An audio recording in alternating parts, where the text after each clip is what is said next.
వాళ్ళు ఈ 100 రోజుల పాలనే రెఫరెండంగా రేపు పార్లమెంట్ ఎన్నికలకు వెళ్తున్నాం, రెఫరెండంగా దీన్ని భావిస్తున్నాం అని కూడా చెప్తున్నారు. వాళ్ళే కాదు, పాలనపై మీ అభిప్రాయం? వాళ్ళే కాదు, ఎవరమైనా తప్పకుండా భారత పార్లమెంటరీ ప్రజాస్వామ్యంలో ఏ ఎన్నికైనా ఆయా పార్టీల యొక్క పనితనాన్ని గీటరాయి, అందులో సందేహమే లేదు, అందులో తప్పించుకోవడానికి వీల్లేదు.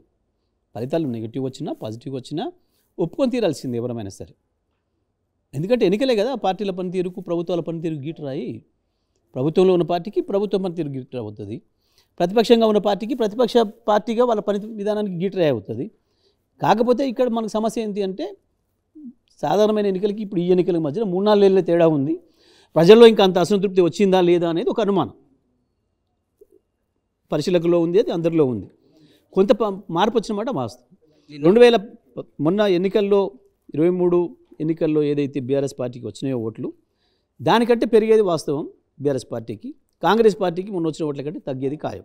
నిన్న దానం నాగేందర్పై అనర్హత వేటేయాలని స్పీకర్ని కలవడం జరిగింది. ఏం జరగబోతుంది దానం విషయం? తప్పకుండా ఉన్న చట్టాల ప్రకారం అనర్హత వస్తుంది. ఇంకోటి ఏంటంటే గతంలో స్పీకర్లు చాలా సంవత్సరాల తరబడి నానబెట్టిన సందర్భాలు ఉన్నాయి.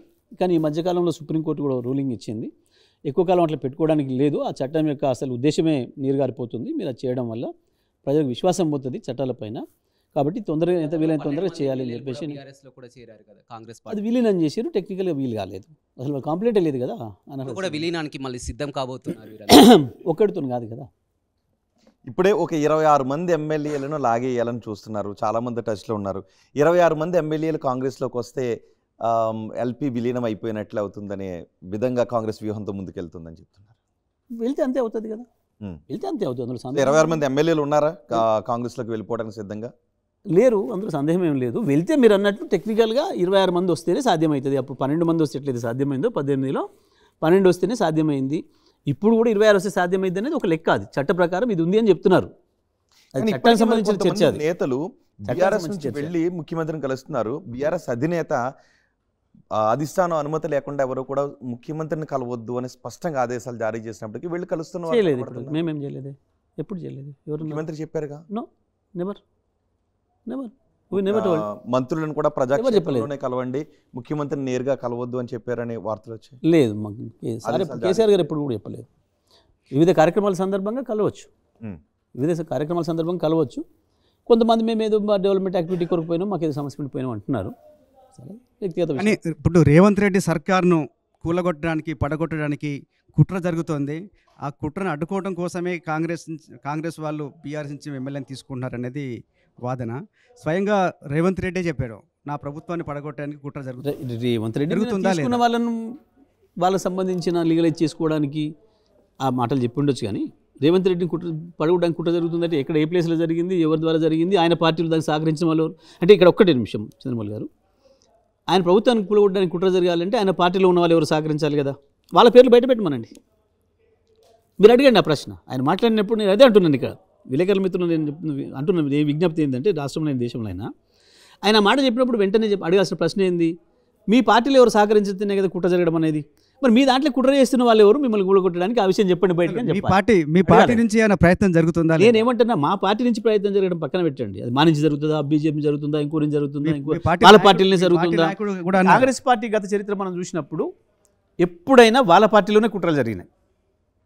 మీరు కాంగ్రెస్ చరిత్ర తీయండి, ఎప్పుడైనా వాళ్ళ పార్టీలోనే వాళ్ళ ప్రభుత్వాలను కూలగొట్టడానికి కుట్రలు జరిగినాయి. ఇప్పుడు కూడా గది వాస్తవానికి ఆయన అడగండి, మరి మీ పార్టీలో మిమ్మల్ని కూలగొట్టడానికి కుట్ర చేస్తున్న వాళ్ళు ఎవరు, లేదా అవతల వేరే శక్తులు కుట్ర చేస్తే దానికి మీ దాంట్లో సహకరిస్తున్న వాళ్ళు ఎవరు, వాళ్ళ పేరు చెప్పమని అడగండి. ఆ పేరు చెప్తే మనం నమ్మొచ్చు, ప్రజలు కూడా నమ్మొచ్చు, మేము కూడా నమ్మొచ్చు. లోక్సభ ఎన్నికల తర్వాత రేవంత్ సర్కార్ ఉండదని చెప్పి మీ పార్టీ నాయకులు పదే అంటున్నారు. మా నాయకుడు ఎప్పుడు అనలేదు అన్నారు, మా నాయకుడు ఎప్పుడు అనలేదు. నేనేమంటున్నా, మా నాయకుడు ఎప్పుడు అనలేదు, నేను అంటుంది మా నాయకుడు ఎప్పుడు అనలేదు. మా నాయకుడు కేసీఆర్, మా నాయకుడు ఎప్పుడు అనలేదు. అదే మీ పార్టీలో సెకండ్ థర్డ్ ఎవరో వాళ్ళ కింద కార్యకర్తలు సంతోషపెట్టడానికి, కార్యకర్తలకు ధైర్యం చెప్పుకోవడం కొరకు ఇది ఎన్ని రోజులు ఉంటుంది తీయవా, ఎందుకు భయపడుతుందని చెప్పొచ్చు. అది పెద్ద చర్చ కాదు. జగదీష్ రెడ్డి గారు, అసెంబ్లీ సాక్షిగా గత ప్రభుత్వం పూర్తిగా కూడా విద్యుత్ అంశంలో అవకతవకలకు పాల్పడ్డది, వాళ్ళందరినీ కూడా జైలుకు పంపిస్తాను రేవంత్ రెడ్డి సవాల్ చేశారు. నిజంగా అవకతవకలు జరిగాయా? అసలు ఒకటి జరిగితే రావాలి కదా బయటికి. ఇప్పుడు 100 రోజులైంది, ఒకటికి ఇక్కడ తప్పు జరిగిందని చూపించారా. ఇప్పుడు అవకతవకలు ఇప్పుడు జరుగుతున్నాయని ప్రజలు చెప్తున్నారు. ప్రజలు ఎందుకు మీ టీవీలో కూడా కనపడుతుంది, మీ స్టూడియోలో కూడా కనపడుతుండొచ్చు. అప్పుడప్పుడు విద్యుత్ పోవడం రావడం, నిమిషానికి ఒకసారి పోవడం రావడం, ఓకే మీ అందరి అనుభవంలోకి వచ్చి ఉండొచ్చు. జగదీష్ అవకతవకలు ఇప్పుడు జరుగుతున్నాయి, అప్పుడు ఎప్పుడు ఏం ఓకే. జరగలేదు. అవే అయితే ఎందుకు ఆలస్యం అవుతుంది? ఓకే దాన్ని కానీ ఎందుకు ఎదుర్కోలేకపోతుంది బీఆర్ఎస్? ఎందుకు లేదు? ఎదుర్కోవడానికి ఏముందని పనికి మళ్ళీ చెత్తబాగుడికి ఎదుర్కోవడానికి ఏముంటుంది? అధ్యక్ష జెన్కో కూడా టెండర్ పిలవాలి. బిహెచ్ఎల్ కూడా పార్టిసిపేట్ చేసింది అక్కడ జార్ఖండ్లో. అప్పుడు అడిగిన అసెంబ్లీలో ఉండి అడిగినది, అడిగితే దాన్ని మాట్లాడలే.